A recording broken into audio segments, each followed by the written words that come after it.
Hello, I'm Eric Collier, and I'm here with this week's Thought of the Day. I'm pretty excited about this week's Thought of the Day because it takes me back to a time where I realized that I was stuck and I wasn't moving forward. I wasn't progressing. I was so focused on my daily routine and my daily grind that I lost track of who I was. I was focused on being a husband, a parent, and a working professional that I lost track of what I was doing. And what I found was that I didn't have a vision. I didn't identify the purpose in life that I had or that I brought to this world, nor was I working towards the level of success I had defined for myself. And it wasn't until a gentleman by the name of Earl Mann took me under his wing, introduced me to personal development, that I started taking a look at my situation through a different perspective. And it's because of that I've changed my life around, and it's changed significantly. And it's the reason why I coach, mentor, and speak today. So let's go into why we get stuck. And it starts with the mindset. And my first question I have for you is, how do you view your job? How do you view your home life? Because if you're viewing it in a negative mindset, 9 times out of 10, what you're doing is setting yourself up for a day of negativity. Give you an example. Your alarm clock goes off.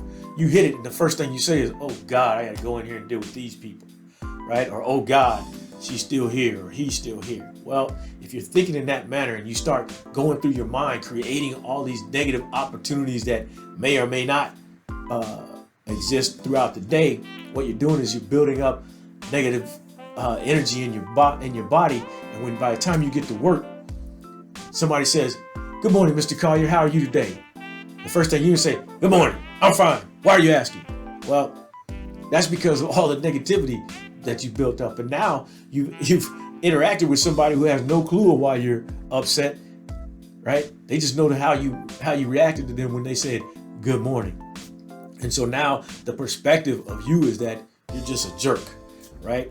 And so let's flip that. What if you come in a positive mindset, right? What if you start off the day in a positive mindset? You start to create that, build up that positive energy, and you come in and they say, "Good morning, Mr. Collier, how are you today?"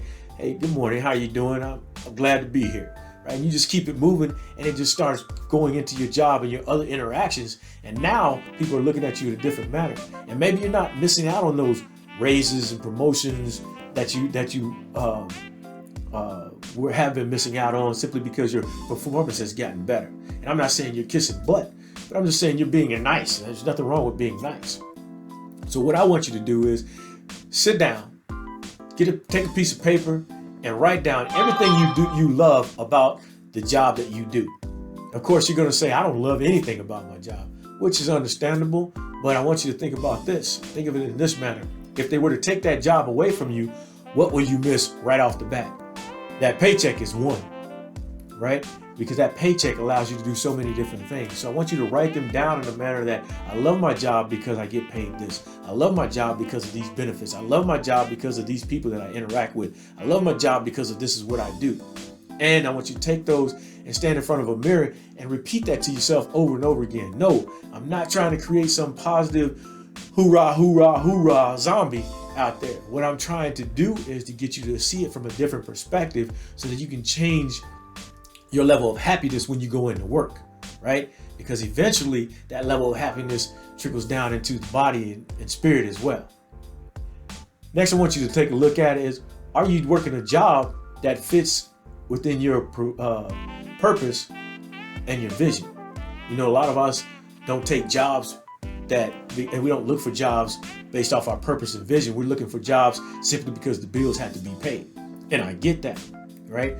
But I find that people who are working in their purpose and vision are a lot happier than those who just chase the money. I'll give you an example. My youngest daughter, at the age of 15, realized that her purpose in life was making people happy. She provided a service through her baking that made people happy, put a smile on her face, and trust me, that chocolate on top of chocolate cake really makes me happy, right? And she's done it so well. She's honed her skills and performed so well at it. Her creativity flows. Doors start opening up for her. Her problem solving with her baking goes so well. And at 26, she's been able to walk away from her job and perform this at a 100% and focus on nothing but baking. And it's a beautiful thing to watch her schedule book up and to watch her going at it so with the drive that you normally wouldn't see with people who have a day job.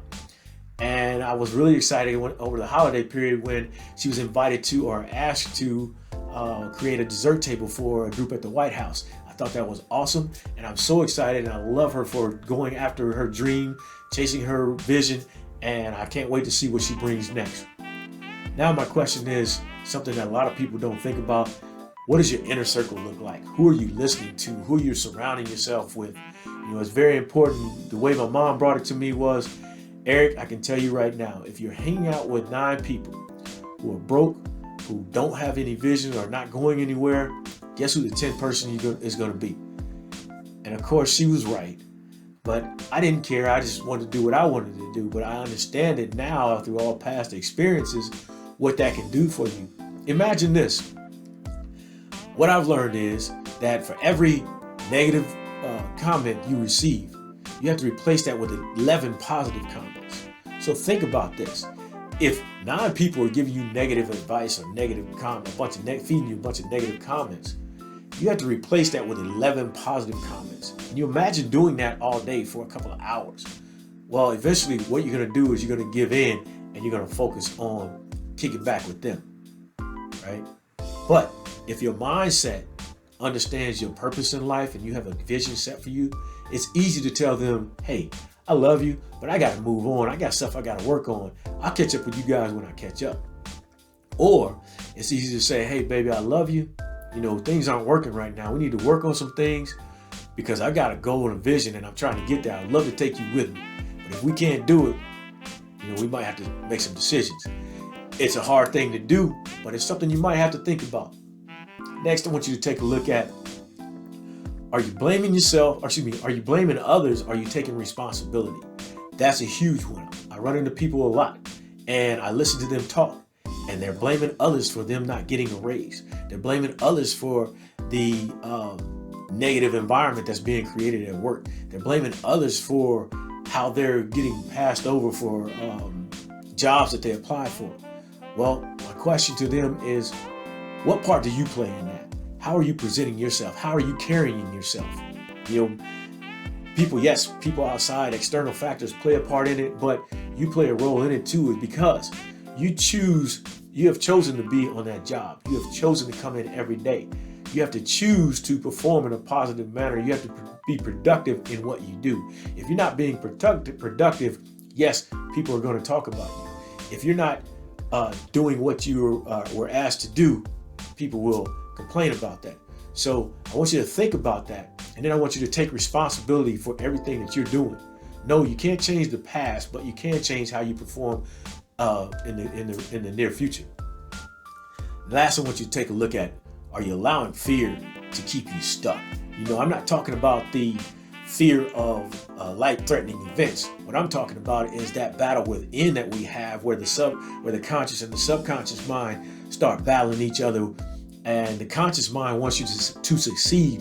However, the subconscious mind tends to bring up all those negative experiences from the past that where you have failed, or people have commented that you're not smart enough, you're fat, you're ugly, you're not intelligent enough to do the things that you're saying you want to do, or you don't come from a background that allows you to be able to do what you want to do.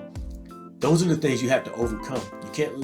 What happens is we tend to create a wall with that negativity that keeps us stuck.